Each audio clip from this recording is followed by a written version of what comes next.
নারী এশিয়ান গেমসে ভারতকে 7-0 গোলে উড়িয়ে দিয়ে বাংলাদেশের নারী ফুটবল দলের অবিশ্বাস্য জয়।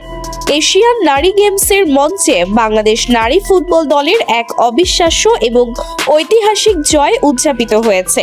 চিরপ্রতিদ্বন্দ্বী ও শক্তিশালী ভারত নারী ফুটবল দলকে গোলের বন্যায় ভাসিয়ে 7-2 ব্যবধানে বিশাল জয় ছিনিয়ে নিয়েছে বাংলাদেশের বাঘিনীরা। ম্যাচের শুরু থেকেই লাল সবুজের প্রতিনিধিরা যে ক্ষুরধার আক্রমণাত্মক ফুটবল উপহার দিয়েছে তার সামনে একেবারে চুরমার হয়ে গেছে ভারতের শক্তিশালী ডিফেন্স লাইন। আন্তর্জাতিক এবং আঞ্চলিক ফুটবলের মানচিত্রে বাংলাদেশ নারী ফুটবল দলের এই অবিস্মরণীয় জয়কে অন্যতম সেরা ম্যাচ হিসেবে অভিহিত করা হচ্ছে। ম্যাচের রোমাঞ্চ ও আধিপত্য।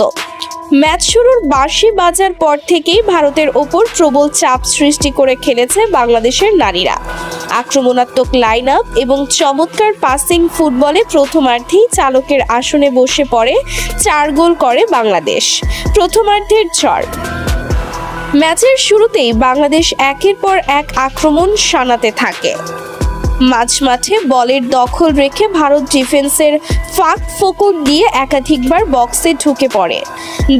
দ্রুত গতি, সঠিক ফিনিশিং এবং দুর্দান্ত বোঝাপড়ার সামনে অসহায় হয়ে পড়ে ভারতের ডিফেন্ডার ও গোলরক্ষক। প্রথমার্ধেই একাধিক গোল করে ম্যাচের সম্পূর্ণ নিয়ন্ত্রণ নিজেদের করে নেয় লাল সবুজের প্রতিনিধিরা। দ্বিতীয়ার্ধে আক্রমণের ধার বৃদ্ধি। বিরতির পরও ভারতীয় দল ম্যাচে ফেরার আপ্রাণ চেষ্টা করে 2টি গোল শোধ করলেও বাংলাদেশের আক্রমণের ঝড়ের সামনে টিকতে পারেনি। উইং দিয়ে গতিময় ক্রস ও দূরপাল্লার অসাধারণ শট থেকে গোল আদায় করে নিয়ে ব্যবধান 7-2-এ পরিণত করে বাংলাদেশ।